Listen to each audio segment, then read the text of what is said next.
Hi all, ಇದು Wednesday morning vlog. ಬೆಳಗಿನ ತಿಂಡಿಗೆ ನೈಟು ಇಡ್ಲಿಗೆ ರುಬ್ಬಿ ಇಟ್ಟಿದ್ದೆ.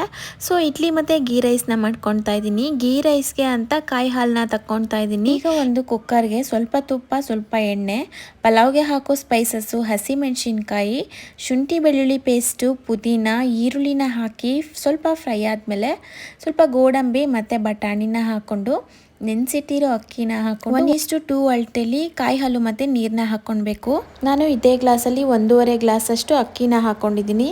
ಸೊ 1.5 ಗ್ಲಾಸ್ ಕಾಯಿ ಹಾಲು ಮತ್ತು 1.5 ಗ್ಲಾಸು ನೀರನ್ನ ಹಾಕ್ಕೊಂಡಿದ್ದೀನಿ. ಕಾಯಿ ಹಾಲು ಇಲ್ಲ ಅಂದರೆ ನಾವು ನಾರ್ಮಲ್ ಆಗಿ ಯೂಸ್ ಮಾಡೋ ಹಾಲನ್ನೇ ಯೂಸ್ ಮಾಡ್ಕೊಳ್ಬೋದು. ಹಾಗೆ ಇಲ್ಲಿ ಇಡ್ಲಿನೂ ಕೂಡ ಮಾಡಿಕೊಂಡು ಬಾಕ್ಸ್ಗೆ ಪ್ಯಾಕ್ ಮಾಡಿಕೊಂಡೆ. ಕಾಯಿ ಹಾಲು ತೆಕ್ಕೊಂಡು ಮಿಕ್ಕಿದ ಕಾಯಲ್ಲೇ ಚಟ್ನಿನ ಕೂಡ ಮಾಡಿದೆ. ನಾನು ಗೀ ರೈಸ್ಗೆ ಗ್ರೇವಿ ಏನು ಮಾಡಲಿಲ್ಲ, ಯಾಕಂದರೆ ಹಿಂದಿನ ದಿನವೇ ನನ್ನ ಹಸ್ಬೆಂಡ್ ಮತ್ತು ಅವ್ರ ಫ್ರೆಂಡ್ಸ್ ಎಲ್ಲರೂ ಒಟ್ಟಿಗೆ ತಿನ್ನೋದ್ರಿಂದ ಒಬ್ಬರು ಮನೇಲಿ ಚಿಕನ್, ಒಬ್ಬರು ಚಪಾತಿ ಈ ಥರ ಪ್ಲ್ಯಾನ್ ಮಾಡಿಕೊಂಡು ತೊಗೊಂಡು ಹೋಗಿದ್ರು.